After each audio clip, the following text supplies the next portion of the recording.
feel like it's gonna be so echoey in this room. Echo!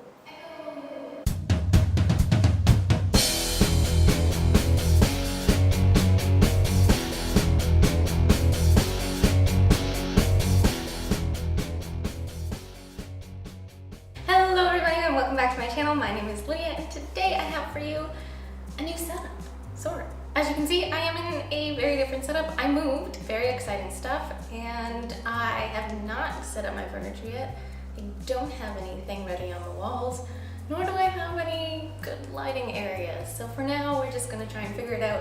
We're doing this. This is Carl. I thought he could make this plain wall have a little more background for my video.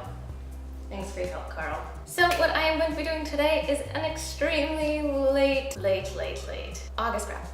So in the month of August, I read 5 books?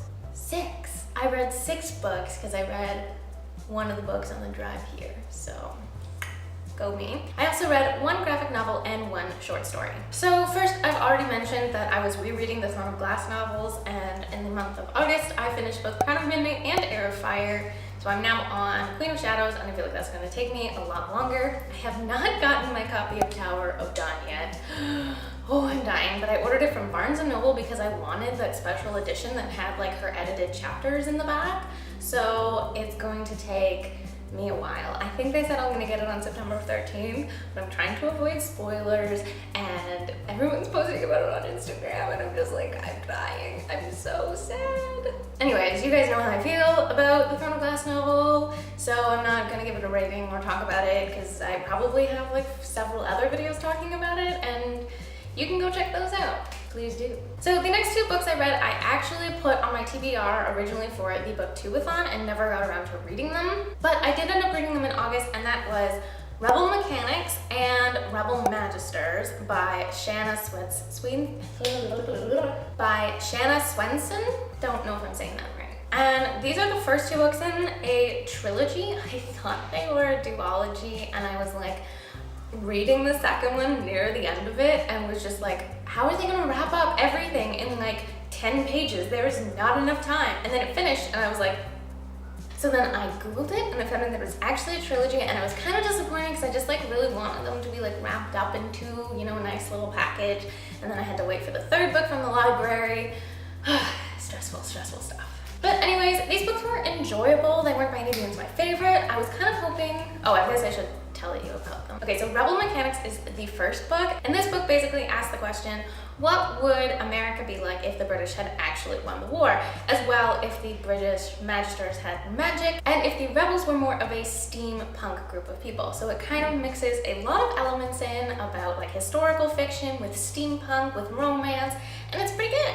I mean, I found myself enjoying them. I found the writing a little bit juvenile at times, but also that's kind of the narrative of our main character. She's a little bit younger, a little bit innocent, but sometimes it just got on my nerves a little bit. But again, I'm still going to read the 3rd book. So I gave these both a 70%, I believe. I think I went into them hoping that they'd be a little bit more like some Katie Cross steampunk, you know, but they didn't exactly give me those vibes, so I was a little bit disappointed. So the next thing I read was a graphic novel. Now, I don't pick up a lot of graphic novels, but this one had been hyped up so much the past few months, so I thought, why not give it a go? And that is Saga Volume 1 by Brian K. Vaughan, and it was enjoyable. I think maybe it got like a lot of hype. Again, I don't pick up a lot of graphic novels, so maybe I don't know exactly what to expect, but I feel like it got a lot more hype than it should have maybe. It was good, but it wasn't like the greatest, but I just feel like there's so much more that I want to know. For those of you who don't already know, this is like a sci-fi graphic novel, and it's really neat. The world building is very cool and interesting. We have these 2 characters who come from 2 warring planets, and they have a baby and are on the run because both of their planets basically want to capture or kill their child because no one knows what the offspring of these 2 species is going to be like. But again, it cut very short. I found that I just wanted so much more. There are more volumes, and I will be picking those up eventually, hopefully. But yeah, I think it's just that there was so much hype, and so I went into it with a lot of expectations. I did give this a 75%, and I would recommend it if you're like me and don't really grab a graphic novel that often but are interested in trying some out. I think it would be great. And next up, you should know that I read this book because I did an entire spoiler-free review on it, and that is Uprooted by Naomi Novik. I loved Uprooted so much. I won't talk too much about it because I do have an entire spoiler-free review on my channel. You can go check it out. I'll put the link up here somewhere or here.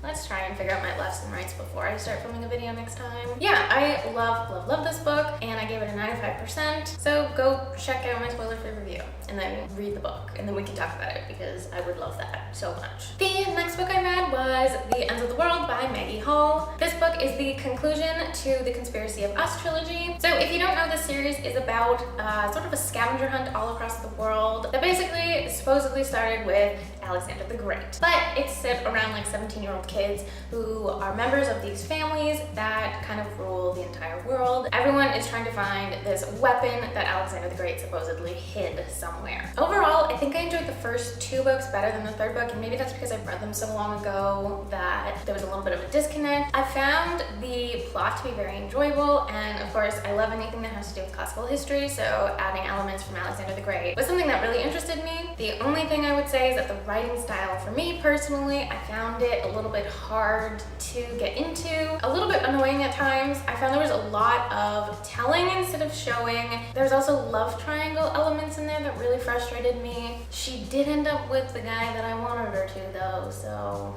overall, I gave this book a 65%. So the last thing I read was a short story called The Last Question by Isaac Asimov. He's a science fiction writer, and this was basically just one long, giant joke that he decided to tell on paper. Probably not gonna write this because I don't have much to compare it to, but if you're into that kind of thing, go for it. Very heavy on the sci-fi.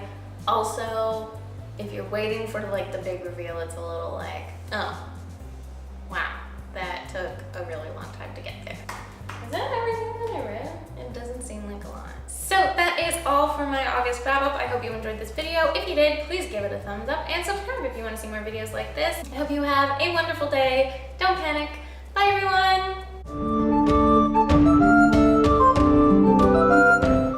Oh my god, I hope you can't hear the sirens in the background. Filming in the city is so hard. I guess I'll just have to deal with that all.